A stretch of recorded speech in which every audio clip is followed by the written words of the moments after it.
सह्याद्रीच्या कुशीत एक असा डोंगर उभा आहे ज्याने केवळ इतिहास पाहिला नाही तर इतिहास घडवला.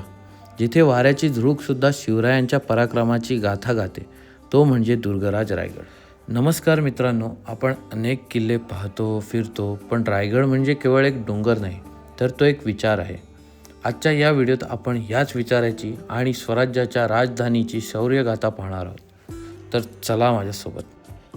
सह्याद्रीच्या कुशीत उभा हा गडांचा राजा, ज्याला पूजतो महाराष्ट्र आणि गरजतो त्याचा बाजा. स्वराज्याचे स्वप्न जिथे सत्यात उतरले, रायगडाच्या दगडावर शिवराय उतरले. हिरोजींच्या कौशल्याची जिथे साक्ष देते माती, अजरामर झाली जिथे शिवशंभूंची नाती.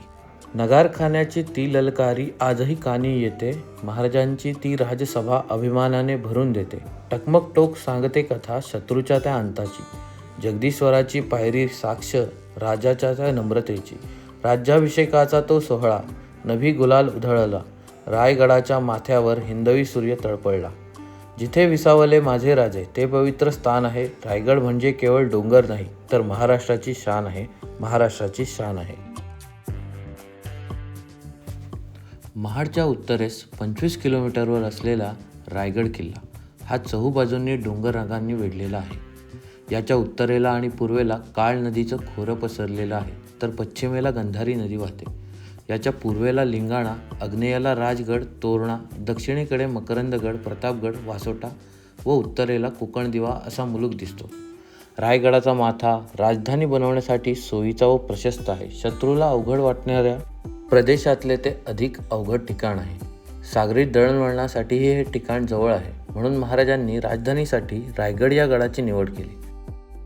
सह्याद्रीच्या कुशीत आणि स्वराज्याच्या राजधानीकडे जाणारा हा रस्ता खरंच शब्दात सांगणं कठीण आहे. बघा हा निसर्ग, वाटेत भेटणारी ही शांत गुरंढोरं, असं वाटतंय की आपण वेळेच्या मागे आलोय. शहरातल्या गाड्यांच्या हॉर्नपेक्षा हा निसर्गाचा नाद कितीतरी पटीने भारी वाटतोय. तसेच आजूबाजूला असलेले हे वळणं आणि माझ्यासोबत असलेले मित्र.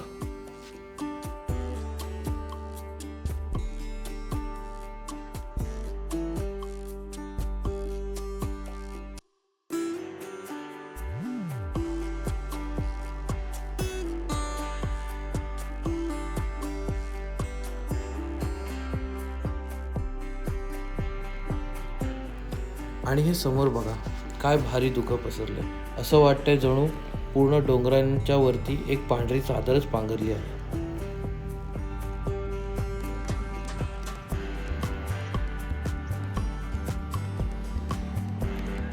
आता आपण आलो आहोत रायगड किल्ल्याच्या पायथ्याशी आणि गड चढून जाण्याची मजा वेगळीच असते. पण आज आपण घेणार आहोत रायगड रोपवेचा एक अनुभव. तर त्याकरिता आम्ही प्री बुकिंग केलेली, म्हणजे रोपवेसाठी तुम्ही आधीच ऑनलाईन बुक करू शकता आणि तेथे म्हणजे ज्यावेळी तुम्ही जाता त्यावेळी देखील तुम्ही बुक करू शकतात. इन्स्टंट नाही भेटत, पण थोडा वेळ लागतो. तर या रोपवेची सुरुवात 1996मध्ये झाली. पायी चढायला साधारण 2 ते 3 तास लागतात, पण रोपवेमुळे आपण ते फक्त 4 ते 5 मिनिटांवर गडावर पोहोचतो. गडाची उंची आणि सह्याद्रीची दरी पाहता पाहता हा प्रवास अंगावर काटा आणणारा असतो. नमस्कार मित्रांनो, मी अभिजित पाटील आणि आता आपण आलो आहोत रायगड या किल्ल्यावर आणि सध्या तरी आपण रोपवेमध्ये बसलो. कसं वाटतंय, तुझी फिलिंग सांग. मस्त वाटते, मला तर सवय. That's all from my side guys. आणि आता व्ह्यूचा आनंद घ्या तुम्ही. आणि व्हिडिओग्राफर सुशांत पाटील सोबत ओमकार आणि 1 2 3 4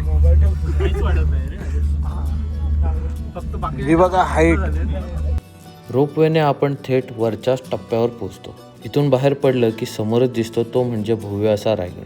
तर हा समोर जो दिसतोय तो आहे तिकीट काउंटर. 25 रुपये येथील तिकीट आहे आणि तिकीट काढून आपण आता चाललो आहोत किल्ला पूर्ण एक्सप्लोअर करण्यासाठी.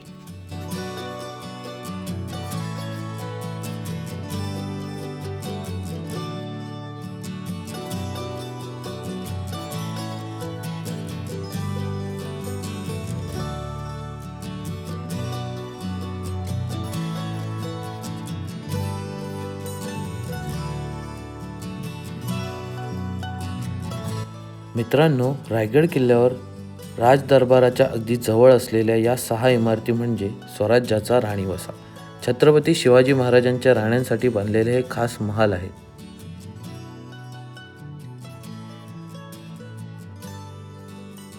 बाकी आपले भिंती बघू शकता कसं मजबूत आहे बघा. हा या तर आता देखील हलू नाही शकत.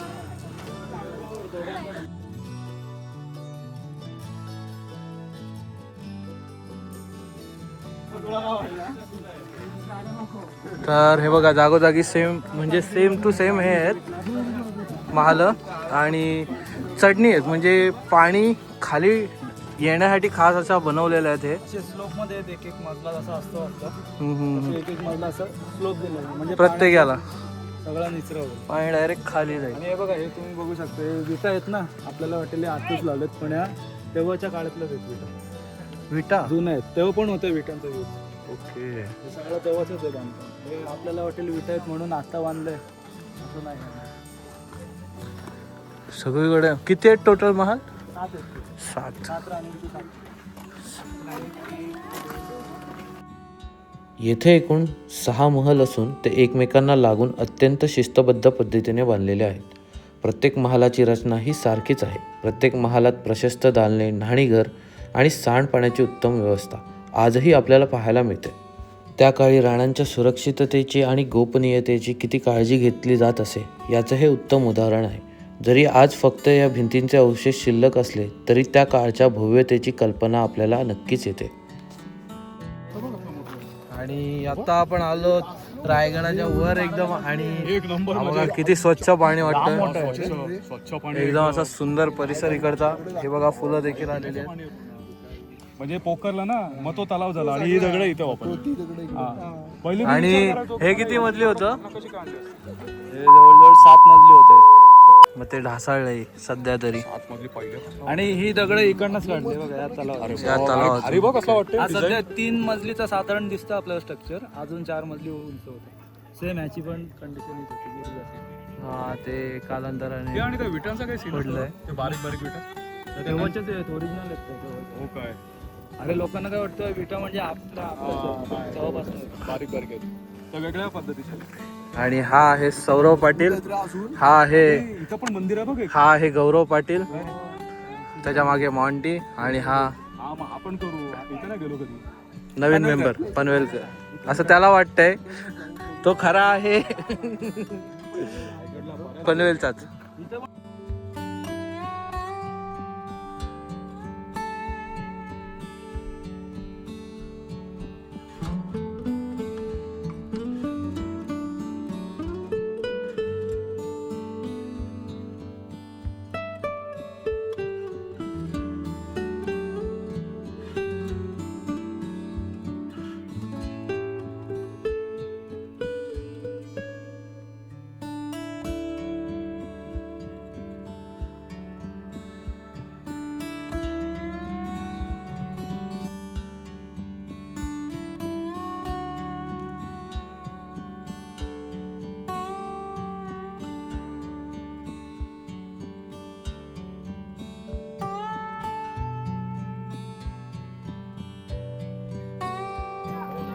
हे बघा नक्षीदार एकदम दरवाजे.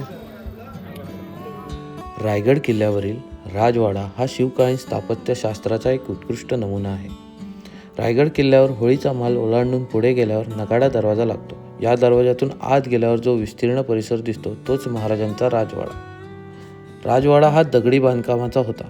महाराजांचे वास्तव्य याच ठिकाणी असायचे. महाराजांच्या राजवाड्यासमोरच अष्टप्रधान मंडळाचे बांधलेले स्वतंत्र वाडे पाहायला मिळतात. तसेच हे सर्व वाडे एकाच आकाराचे आणि सारख्याच रचनेचे आहेत. प्रत्येक वाड्यात मध्यभागी चौक, आजूबाजूला ओसऱ्या आणि राहण्यासाठी खोल्या होत्या. रायगडावरील नगारखाना हा राजवाडा आणि सिंहासन कक्षाच्या अगदी समोर असलेला भव्य दरवाजा आहे.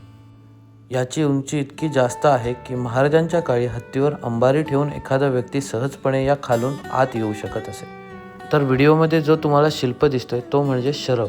शरभ हा हिंदू पुराण कथांमधील एक काल्पनिक प्राणी आहे. हा प्राणी सिंह आणि गरुड या दोघांचे मिश्रण मानला जातो.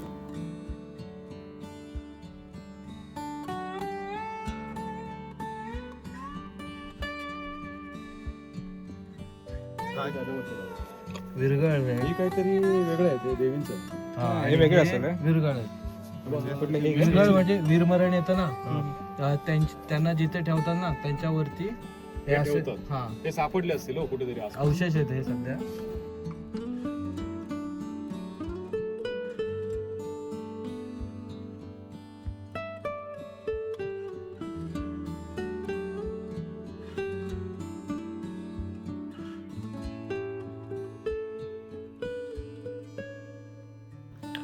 रायगड किल्ल्यावरील बाजारपेठ हे शिवकालीन उत्तम नगर रचनेचे एक ज्वलंत उदाहरण आहे. ही आहे रायगड किल्ल्यावरील भव्य बाजारपेठ. सुमारे 800 फूट लांब आणि 40 फूट रुंद असलेला हा रस्ता आजही त्या काळातील व्यापाराची साक्ष देतो. या बाजारपेठेत रस्त्याच्या दोन्ही बाजूंना प्रत्येकी 22 आणि एकूण 44 दुकानं आहेत. समोर हे जे आपल्याला नागाचं शिल्प दिसतंय हे फक्त एक शिल्प नाही तर एक संदेश आहे. बाजारपेठ ही स्वराज्याची आर्थिक नाडी होती. या संपत्तीचं रक्षण व्हावं या उद्देशाने रक्षणकर्ता म्हणून नाग शिल्प येथे कोरण्यात आलं. बाजारपेठ संपताच पुढे आल्यावर आपण पोहोचतो अत्यंत अशा पवित्र ठिकाणी, ते म्हणजे श्री जगदीश्वर मंदिर. महाराजांच्या रोजच्या पूजेचे ठिकाण असून या मंदिराची रचना आजही आपल्याला थक्क करते. हे मंदिर हिंदू स्थापत्य शैलीत बांधले आहे, पण दुरून पाहिल्यास याचा घुमटा एखाद्या मशिदीसारखा वाटतो. त्या काळी परकीय आक्रमणांपासून मंदिराचे रक्षण व्हावे या उद्देशाने हिरोजी इंदुलकरांनी ही चतुराई वापरली होती. हे मंदिर आजही तितक्याच भक्कम अवस्थेत उभे आहे. मंदिराच्या समोर एक विशाल असा नंदी देखील आहे. आत गेल्यावर आपल्याला भगवान महादेवाचे म्हणजे जगदीश्वराचे दर्शन होते. महाराजांच्या काळात या मंदिरात रोज पूजा अर्चा आणि सनई चौघडाचे वादन होत असे.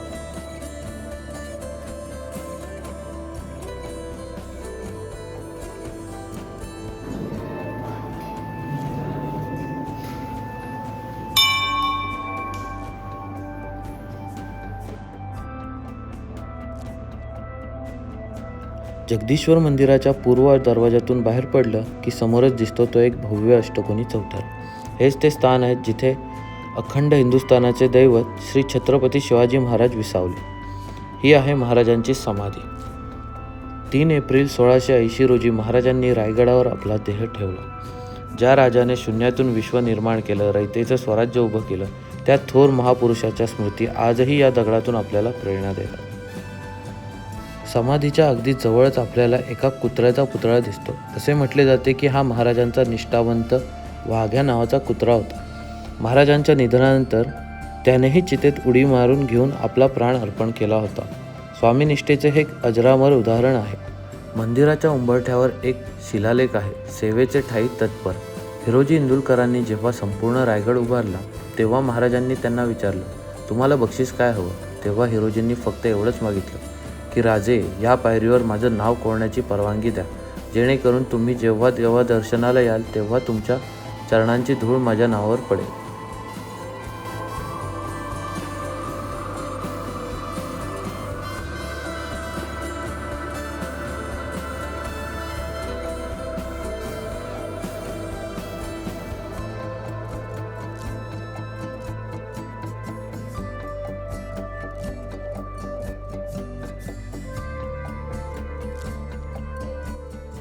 तर आत्ता आम्ही चाललो आहोत भवानी कडा बघायला आणि बाजूला कडा तर तुम्हाला हे दिसत असेल.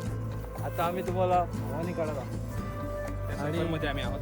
आणि माझ्यासोबत आहे सुशांत पाटील आणि योगेंद्र, मॅन फ्रॉम दुर्शेत. आणि मागे आमचे जरा आळशी मित्र आहेत, काही मित्र पुढे देखील गेले.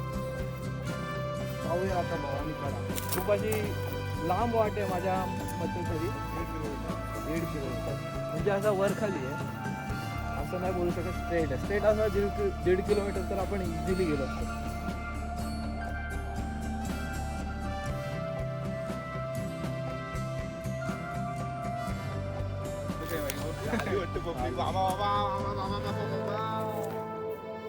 तर आता आपण एकदम अशा कॉर्नरला आलो आहोत. तुम्ही बघू शकता, ही बघा अशी सरळ एकदम अशी पर्वत रांग दिसते आपल्याला. आणि हे बघा घार देखील दिसते आपल्याला. घार आहे भाई, प्युअर घार. थांबा मी बॅक कॅमेराने वापस दाखवतो. गौरव हे 2 आहेत.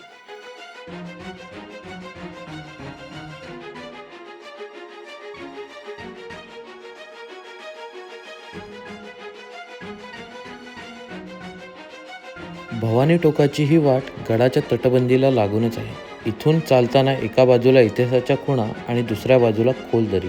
हा अनुभव खरंच अंगावर काटा आणणारा आहे. तसेच आजूबाजूला असलेली ही रेलिंग खूपच अशी सपोर्टिव्ह ठरते जेव्हा आपण अशा या कणखर वाटेतून प्रवास करतो त्यावेळी.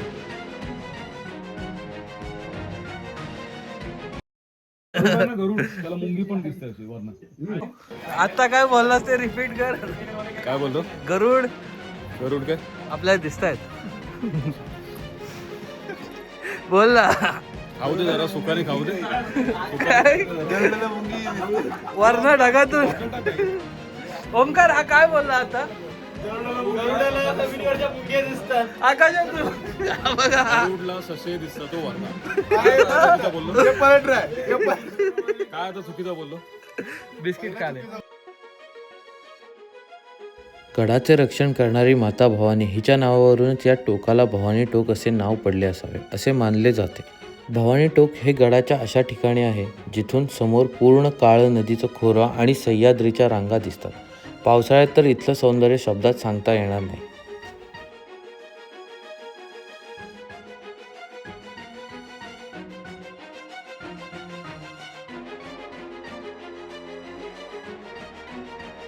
हे देखील आपल्याला दारुगोळा कोठार बघायला मिळतात. जसं की तुम्ही व्हिडिओमध्ये बघू शकता, आता आपण चाललो आहोत टकमक टोकाकडे. टकमक टोक हे गडाच्या उत्तरेला असलेले एक अतिशय अरुंद आणि खोल कडा असलेलं ठिकाण आहे. मित्रांनो, रायगडावर अनेक सुंदर ठिकाणं आहेत, पण हे ठिकाण पाहताना काळजाचा ठोका चुकतो. हे आहे टकमक टोक. सह्याद्रीचा हा साधारण 1200 फूट सरळ खोल कडा आजही इतिहासातील कठोर न्यायदानाची साक्ष देतो. शिवकाळात स्वराज्याशी गद्दारी करणाऱ्या किंवा गंभीर गुन्हा करणाऱ्या गुन्हेगारांना इथून कडेलोट केला जात असे. हा केवळ मृत्यूदंड नव्हता, तर शत्रूच्या मनात दहशत निर्माण करणारा एक कठोर न्यायनिवाडा होता. तर इथे एक गोष्ट तुम्हाला दाखवतो मस्त पैकी. तर इथे आपलं जगदीश्वराचं मंदिर आहे, तिकडे टोक दिसत असेल. पण जो शिवलिंग आहे असं मी ऐकलंय की तिथे जो आहे तो नंतर ठेवलेला आहे. पहिला जो ओरिजिनल शिवलिंग आहे तिकडे एक गाव आहे, तिकडे 2 टोकं दिसत असतील तुम्हाला अशी मंदिराची. तिथे ओरिजिनल शिवलिंग ठेवलेला. परकीयांचं आक्रमण झालं त्याच्यामुळे सेफ्टीसाठी तिथे ठेवला आणि अजूनही तो तिथेच आहे. तिथेच आहे. चांगलं एकदम उत्तम कंडिशनमध्ये आहे. तुम्ही जाऊन बघू शकता, दर्शन घेऊ शकता. बाकी मी झूम करून दाखवलं दिसतंय. 2 टोकांचं आहे ना ते मंदिर. व्हिडिओ आवडल्यास नक्की लाईक, शेअर आणि सबस्क्राईब करायला विसरू नका. आणि हे व्हिडिओ बघितल्याबद्दल धन्यवाद.